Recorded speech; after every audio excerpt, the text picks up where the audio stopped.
welcome to Whānau Āwhina Plunket's live Facebook chat.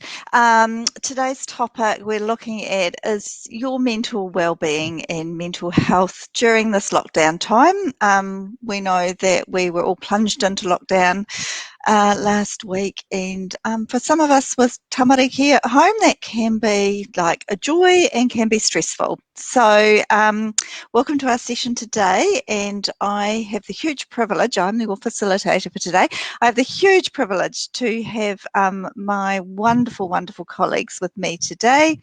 We've got Waikura Kamo and Katrina Coleman, and we're the part of the education team for Whānau Āwhina Plunket. So would you guys like to introduce yourselves? Yeah, kia ora koutou, ngā mihi mahana nui a te tātou katoa. No mai, haere mai. Welcome to today's feature about our mental well-being. So, no whanganui tara ahau, ko Waikura Kamo toko ingoa, here National Educator Māori Tukatuna Mahi. So, like Anne said, I'm one of the educators based in Wellington, and kia ora koutou, welcome. I'll pass the rako over to my colleague Katrina. Yeah, ahi Māori e whānau. Thanks for joining us today. Ko Katrina Coleman tōku ingoa, here National Educator Whānau Āwhina Ora Tokatonga Mahi. So I'm also a National Educator for Plunket Whānau Āwhina. And I think it's awesome if you've been able to join us today, fitting us in with your, homeschooling that you're doing and your activities and your crafting and your living and cleaning and cooking and surviving. So I think it's awesome if you've had the opportunity to join us today, and we hope that you get something out of this because, the main message that we want to share with you all today is that it's okay not to be okay in these circumstances. They are not our normal circumstances. This is not what any of us thought we were signing up for in our parenting journey. Carla and I, Waikura and I have both got young tamariki at home. I have Lucy, who is 6, and Thea, who is 4, and it is a ride. It is a ride parenting these tamariki in lockdown.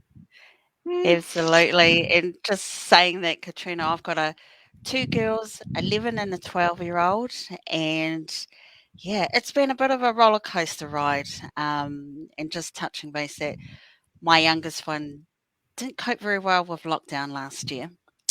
So this is really given me an opportunity to have a look at what I can do at home. No high expectations, but yeah, just making sure that, everyone in the whare is okay. So kia ora, Katrina. Kia ora. So we'd like to welcome you. For those of you who have joined us live, welcome.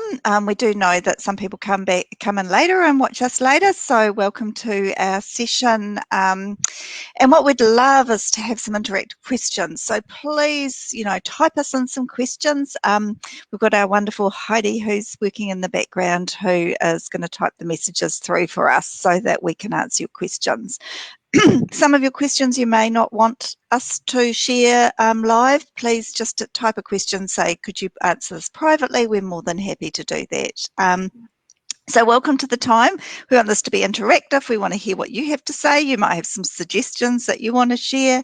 I think, as Waikura and Katrina have both said, this is a really personal journey. Everybody's situation is completely different. Some of us adore being in lockdown and love the peace and the quiet and the not having to rush, and other people are just like, oh my gosh, I'm going absolutely crazy. So what we're wanting to do is to share some ideas, just to have a chat about some things that we've found work, some things that it's written in the literature, because we're all navigating this. For those of you who are in Tamaki Makura, we absolutely feel for you in Auckland, been in lockdown again, been in Whanganui-Te-Ara in Wellington. This is our second lockdown, so like the rest of the country, we're remembering what it was like last time, but we'd also like to acknowledge that for you, your tamariki are older than they were last time, or you may have a brand new tamariki and this is your first pepe, your first baby, and you are learning to navigate lockdown. Some of you may be working, some may not. Some of you may have a huge whānau with you at the moment, and others may be doing this on your own. So we'd like to acknowledge that everybody's story is different. So please, we hope that we can cover some things that are helpful and useful to you today. So just thinking, firstly, what do you guys think are just some general take-home messages about being here again in lockdown level 4? Kia ora, I think, Annie. You go, Waikato, jump in. I think the first message for everyone is that you're not alone. Yeah. We're all in this together. And like Anne pointed out, that some of us may be able to getting through this okay, and there'll be others of us who are finding it really hard, trying to navigate through these really hard COVID times. And, often things like this really throws us, and we as human beings, we rely on predictability and safety, but this has really thrown us. And it's about, okay, well, here, what is it that I can do to help change? Because there's going to be some things we have no control over, especially on the outside. So what is it that we can help and support, especially our tamariki in the household?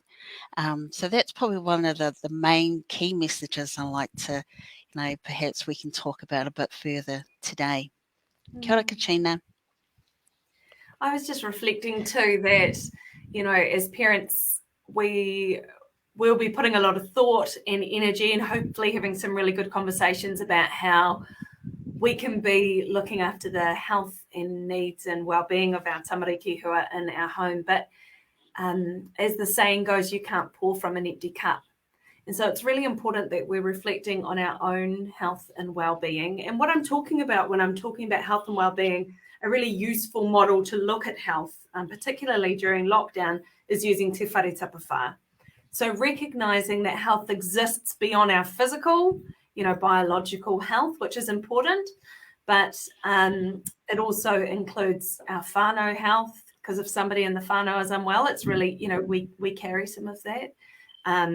Our mental health, which is what we're focusing on today, our spiritual health, like what are we doing to nourish our spirits, and it can be difficult because a lot of the things that we do to enhance our spiritual health normally are things that we can't do as easily necessarily in lockdown. So it's about being creative and thinking about how you can enhance your spiritual health while we're in lockdown as well. Because we are a whole person, we are a whole body that is made up of lots of different facets. And so even if you're having a really good day, you feel like you've nourished yourself physically, you're eating really good, nutritious food, you've been out for a walk, but you're just still feeling like, there's just something that's not right. It can be useful to look at those other areas of health and well-being and think, I wonder what it is that I'm craving. I'm wondering what it is that I'm missing. And then finding alternatives, because we have to be a bit creative at the moment. We have to be creative to think about how we can engage with our whānau. And I'm thinking about our whānau that we're not living with, how we can maintain our relationship and our connection to our friends and to those who are close to us. So we've got to think a little bit creatively as well. So my big take-home message is that we can't pour from an empty cup. And for our own emotional well-being, we have to be taking care of ourselves first to then be able to take care of our tamariki at home. Thank you. I think one of the things that's really important to think about is what happened. Like, there are stress moments, like that's the reality, and some people are experiencing more stress moments at the moment than others. And also, we might not feel as stressed as we think. Like we might not be as stressed as our tamariki are. So our children may be internalising it because this is not normal. Their days aren't the normal pattern that they're used to. So for preschoolers, they're not going to preschool like they normally do. They might not be going to their daycare. They might not be seeing their aunt, like that social stuff, having auntie and nanny around and all those people that are part of their busy lives, not going to the park. I mean, gosh, seeing all our parks closed. So, your days are your days are different, but we can understand that in our heads, but our little people can't quite understand, well, why has it stopped? Particularly they might have been a baby last year and now they're a toddler and they're used to going to, like my son always loved to be outside, to be doing things, to be going places. He was always wanting to be really busy. And, we'd go out every single day to because he was a busy, active boy. Whereas other kids are quite happy just, doing a bit of stuff at home or just lying around, our little babies lying around and just taking the world in. But it's about how do we manage to navigate understanding what they might be feeling when we've also got our feelings as well. So I'm just wondering about what your thoughts are about what happens to us when we get stressed in our bodies. Yeah, I think that's a really good point there, Anne. And I just want to go back and touch base with my 11-year-old who, how I know things aren't going so well for her is that her behaviour changes. She either becomes really outspoken, really, just totally different from what she normally is. Moaning, I'm bored, or feeling really exhausted or tired, which is probably the opposite. And it's really important to have a look at your wee one's behaviour. How are they responding? And where do you go with that? Even that my 11-year-old, she's now can use her words, but it's actually going to her and reminding her, I notice that you are feeling a little bit tired and you're bored. You want to tell me a little bit more about that. And it's sort of, you can see a light bulb moment where she'll think and reflect and say, oh, yeah, I just really miss my friends, or I'm really hungry. Because in my household, we have to have food. Otherwise, we're really unsettled. And that's that part of connection. But having food and the extended whānau, so that's really important. But I guess, what it looks like, there's obviously a physiological response to that. And it could be that your heart rate is going faster, or your breath, shortness of breath, sweaty, having tantrums is another one. And even the queasy little tummy. But I mean, just thinking about, what's happening with us as a whole country or as the whole world, you see people out there who are panic buying, and you think, they must be having a whole lot of stress there. Yeah. But sometimes we're sitting there thinking, what's these crazy people doing? That they know we have to keep safe, but actually they're panicking. That's their stress and anxiety response to that. So yeah. Yeah, Kia I ora, think it's iho, I'll really, pass it on to you. thanks, Waikato. I think it's really important to, in those moments where our children's behaviour is, at the extreme, rather than thinking what's wrong with you, thinking what's going on for you. Yeah. Because sometimes their behaviour will be a cry for help, but often they don't even really know what's going on for them. And it's really important that we give them the ability, the space and the tools to be able to vocalize that and to be able to make sense of it. Because it is different. Everything is different. Everything looks different. That predictability that kids rely on, that routine and structure that kids rely on, it's all changed at the moment. And I think what Anne was saying earlier about different children's needs is recognizing that if you're at home with a number of children, your children might have quite different needs. So one of my children, she relies quite heavily on structure to feel control and feel safe and secure. So for her at the moment, we're doing a timetable. So she knows what to expect, what's coming up. Whereas my other one, she just goes with the flow. It's no stress for her about, what's happening and her having to have control over it, because that isn't her. That's not her temperament. So as a parent or a caregiver, it's important to think about each child individually and think about what their unique needs are. And if you don't know, you can ask them. what is it that you want to do today? What's on top for you? What's the most important thing? How can we have fun together today? That sort of thing. And I That's think a it's really not. Oh, sorry, Waikura. It's just noticing what our body's response is, I think. I think it's noticing, gosh, my breath's getting a bit faster. My shoulders are all tensed up. The kids are just like, the niggly. And, I'm getting more and more escalated, and then because they pick that up as well. So it's about, as we've been saying, fill your own cup. And I've got a question here for you ladies, but Waikura, did you want to say something before I have this question here? Yeah, just wanted to point out that this is really normal. Stress is really normal, and actually stress is really good too, to the point that that's what drives us to make us feel safe. It's when it's quite extreme and it's interfering with our daily functions, that's when we need to be worried about. But otherwise, stress is really normal. So normalizing it, and sometimes we can caught up with our own headspace, and that's the same for our tamariki too. When they're caught up in their own headspaces, okay, I know you're at this point, but how do I move you away from that?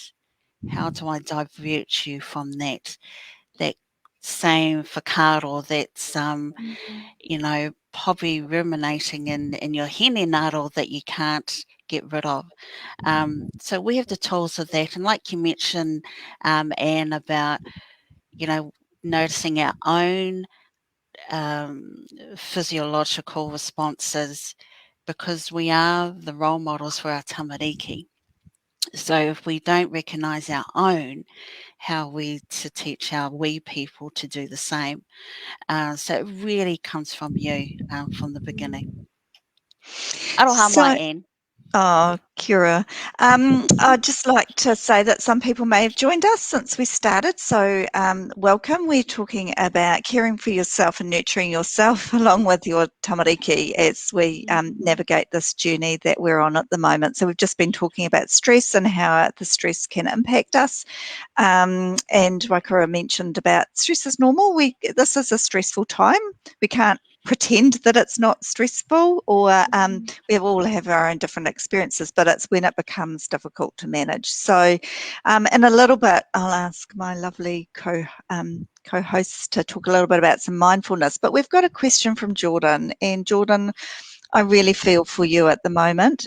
Jordan says, Kura team, I'm at home with our 16-month-old who is currently sick. So that is not easy, having a sick wee one at home.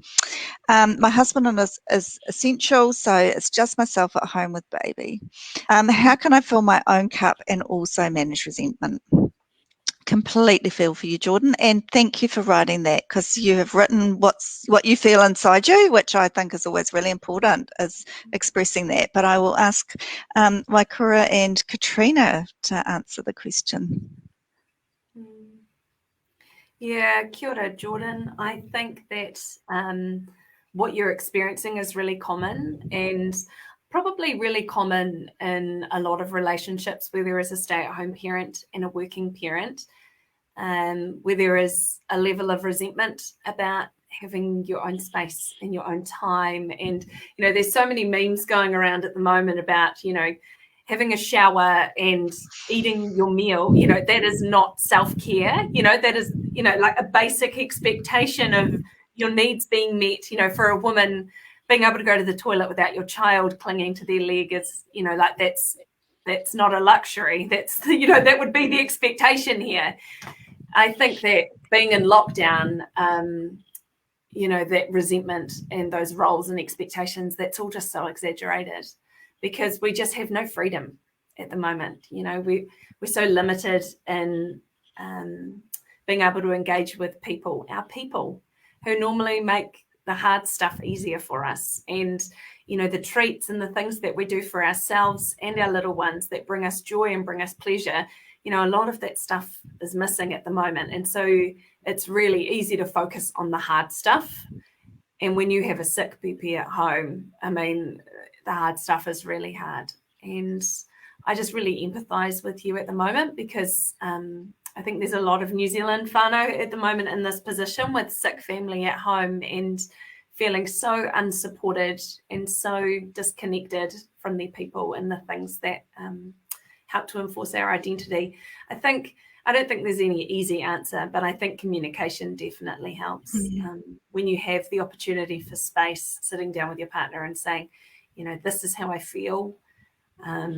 Because a lot of the time I think we assume that our partners know how we're feeling about things.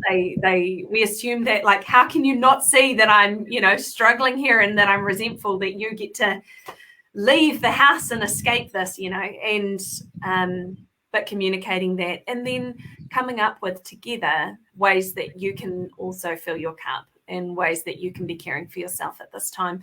And it might be little things like you being able to go out for a walk once your partner's home, or it might be in the grocery shopping getting something indulgent that's just for you. It's amazing the impact of those little things when you're feeling so drained and alone at the moment. So yeah, take care. Yeah, that's a really good point there, Katrina. And I think, I wonder, having a sick peppy at home, that really restricts your limitation to even being able to go outside and go for a walk with Peppy in the pram. So having a sick child, that's like, it's 24 hours mahi just having a well child, but having a sick child in particular can be quite draining, can be quite exhausting. So I can only empathise, going with my own experience with my own tamariki, that you must be having sleepless nights and tending to your wee one and thinking, okay, I'm running low, but who is tending to me? Yeah. And it's okay to think selfishly, because, like Katrina said at the beginning, you can't pour from an empty cup. So it's and again, it's having those whakaaro, the thoughts in your mind about, okay, what am I going to do tomorrow? Sometimes you can't even think about our popo because you're thinking about, okay, my sick child. I'm thinking about, okay, but I'm feeling really low, but there's no one here for me. And again, like Katrina said, it's about who are your people. It's, again, when we talk about reconnecting with other people, whether it's through phone, texting, Zoom, on Facebook, that's part of your self-medicine. That's what we call rongoa. That's your self-care and connecting with other people. Really important. And prioritising what's more important. And the good thing, hopefully, that your wee one's not going to be unwell for too much longer, is how do I get the support to get over the speed hump that I'm in now? And there's plenty of, like Plunket Line, which I know that our colleague Heidi in the background will pop that in. There you go. Where these ladies are on 24/7. And if you want to reach out and just have a kōrero and say, I feel like crap, or, it's not working for me, reach out. And, kudos for you to actually ask that question on our chat box as well. So we are here with you virtually, wrapped around you, like many of our people in Aotearoa, that, we're not in this on our own, we're in this together. So kia ora. Kira, thank you.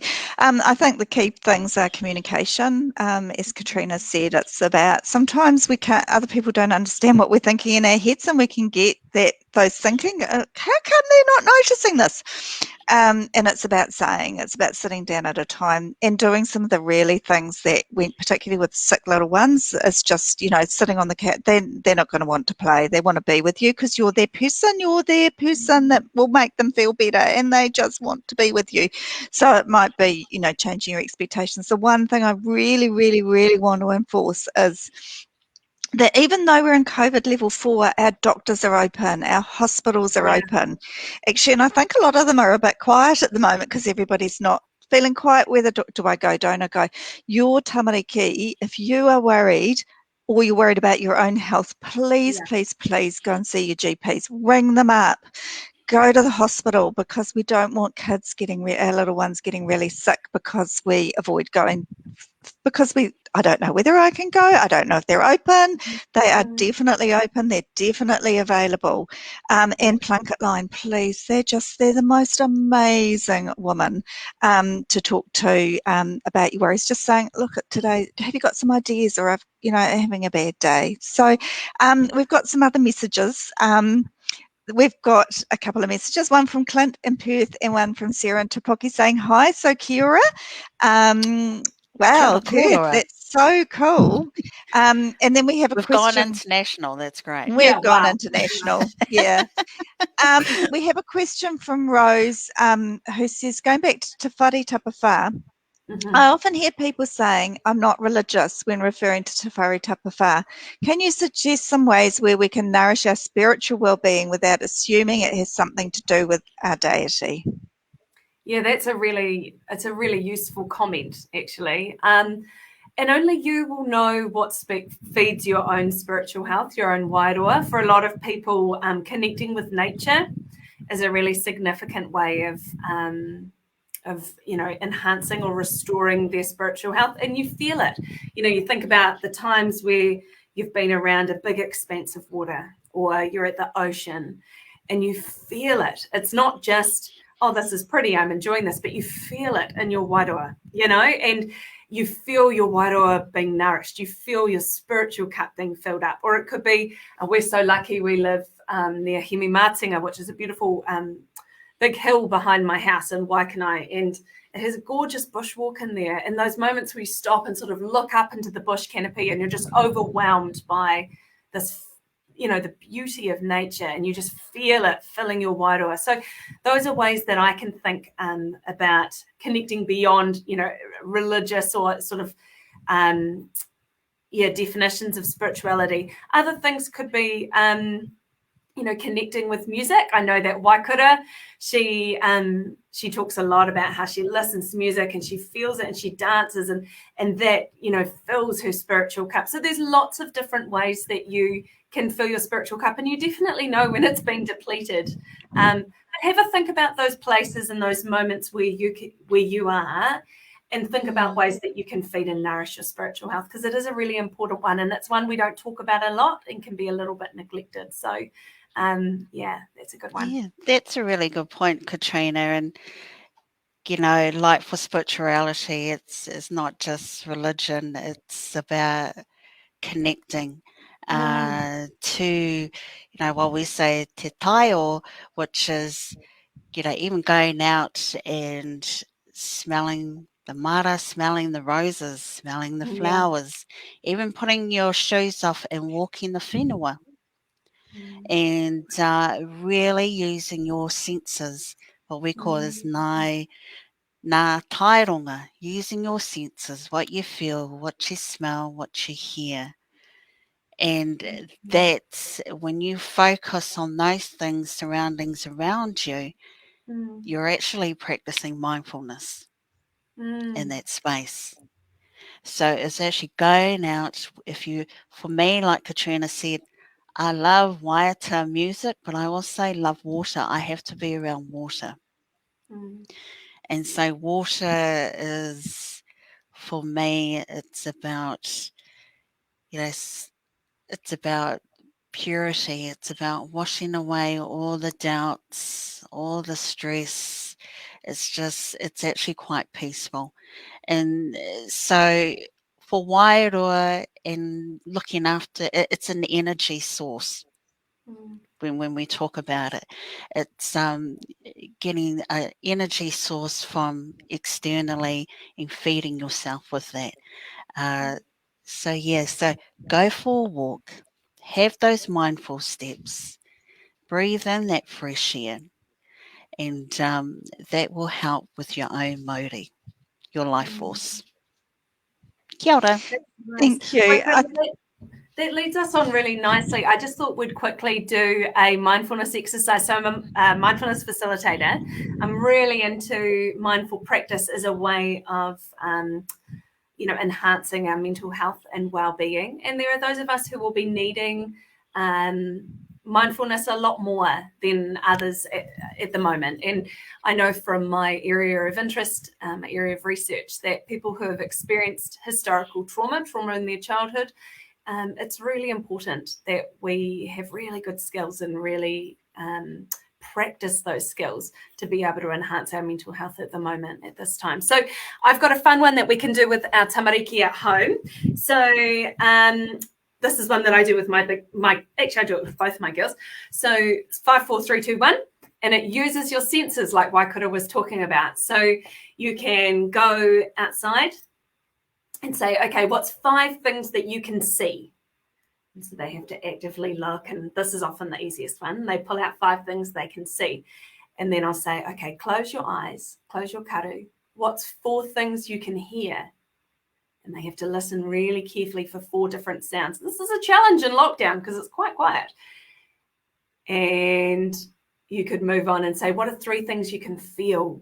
And it's not just physical touch feel, like feeling the clothes against your skin. It could be, feeling the earth underneath your feet, like Waikato was talking about. Or you could feel the breeze on you. You could feel the warmth of the sun on your face, those sorts of things. So it's about them really having this ability to connect with that sensation of feel. What are 2 things you can smell? And so you sort of, and it might be someone having a barbecue, or you might be able to smell flowers, or you might, and then 1 thing you can taste. And often it's the thing that they ate last. But it's just a really simple activity and a really nice way of helping a child who potentially is quite dysregulated just really zone in and focus and let that dust in their brain settle so that they can see clearly and think clearly. And often you'll find after doing some mindfulness with your kids that they will be more regulated after that, because you've had this amazing opportunity to slow their brain down. And if you're interested in more mindfulness activities to do with kids, have a look back through our Facebook chats, and there is a Facebook chat or a video up there around mindfulness activities that I did with my big girl when she was quite a bit smaller, and it goes through lots of different mindfulness exercises that you can do with your tamariki at home that are lots of fun.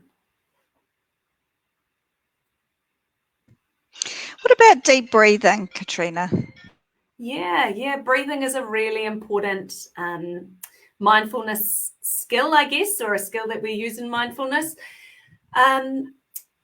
With breathing, it's really important that you make sure that that's something that you're comfortable with. Some people who have experienced a lot of stress in the past can find deep breathing a little bit triggering, but for most of us, breathing is a way that we can bring, and it is physiological, so we can bring our processing, our thinking from that lower brainstem fight or flight place, and we can breathe and deep breathe, and we can bring our thinking back to a place where we can use our judgment and our reasoning and to be a lot more calm. So another simple breathing activity that we could do could be in for 4, hold for 4, out for 6.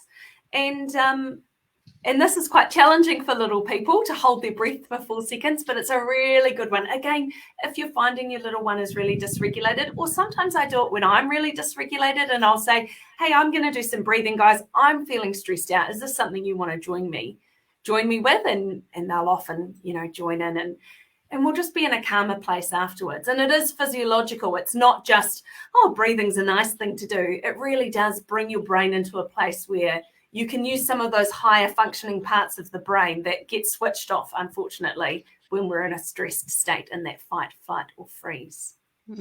That's a really good point, Katrina, because, it's the te ha and ho. It's like the breath. It helps settle your nervous system through that breath, but it also gives you the technique on how to breathe properly. Like many of us subconsciously breathe through our mouth, which isn't good for our health long term. It's actually through the nose. So it's really bringing more oxygen to your own taha tinana to your body. So it's about refocusing. This is how you breathe, through your nose. So it's that ha, and settling again that nervous system. So kia ora iho. Yeah, and I mean, I use deep breathing a lot when I'm feeling like, oh, I'm getting a bit stressed. I just go pause, breathe, and I think it's great. And the 5 things as well works for us just as well as our tamariki. Yeah. What it does is it brings us to the moment. So it brings us to be present. So it stops us worrying about the past and being anxious about the future, and it brings us to where we are at the moment. So I'm using it more and more than I know about it. I used to think, oh, I breathe, but it's actually about the process of deep breathing. It's about the process of pausing. So I'm aware that we have been talking with you for the last 35 minutes, and I've got a couple of messages, and a lovely one from Jordan. Thank you so much. She said, thank you, team. I really appreciate your support and advice. It's nice to just be able to voice my emotions. So important. And to know that they are valid. Absolutely. Sending virtual hugs to all, and especially stay-at-home mama. So thank you. Another one. Jordan. So Clint, I love going to the park with lush green grass and standing barefoot on it, going to the beach and feeling the sand and water between my toes. So thank you. So I think, we're coming to the end of our time together. We cannot stress enough about the importance of ringing Plunket line, the importance of there are other services for mental health. So there's the 1737 helpline, Friends Whānau. And with that, Katrina, who we are so privileged to have with us today, is actually doing some research. And it's a groundbreaking research looking at some of the past stresses that you have been through as parents and the impact on your mental health. So I'm just wondering, Katrina, because we'd love you to participate in this as well, and we'll put a link at the end after this for you to link, but it's particularly focused on looking at parents, mamas with under 1-year-olds. So Katrina. Yeah, that's right. So one of the strongest predictors of outcomes for children are the early childhood experiences of their mama.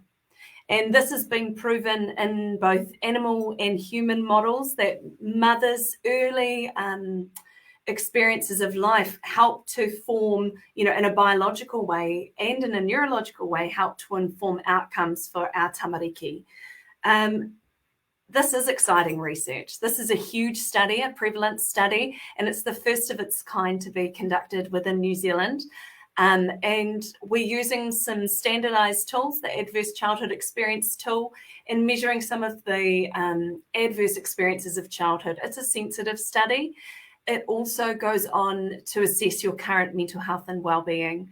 It's really important for us at Plunket Whānau Āwhina, but also for all organisations that serve whānau in New Zealand, to better understand how we can support mama and whānau who are affected by early life trauma, by better understanding how it impacts upon mental health outcomes when you are mama. So I would love for you to partake in this study. We'll put the poster up. It's got a QR code you can follow, and there's a link there too. You'll be given heaps more information. There's a video of me explaining everything that you'll need to know to decide whether or not you'd like to participate.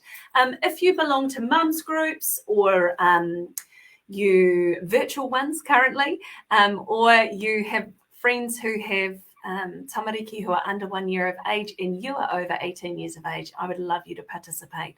This is really meaningful research, and we've got the opportunity to make a real difference in minimising that perpetuation of harm that we see so often in New Zealand whānau. So thank you for that, Anne, and I look forward to seeing all of your responses soon.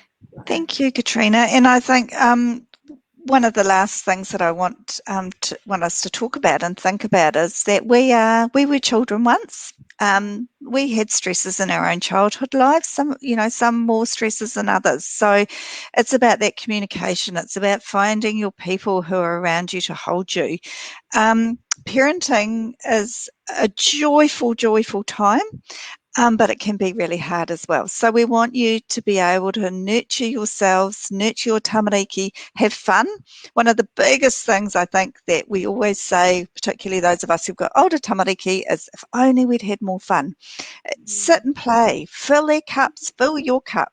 There's nothing more fun than kicking a ball and laughing and giggling and just being silly, dancing. And I used to dance with my kids when they were little. They'd be mortified now. They used to sing terribly. They'd be mortified now, but it filled my cup. It made me feel good and it made them feel good. And we just had fun. So we know that this is a difficult time. Be kind to yourselves. Fill their cups when they even, are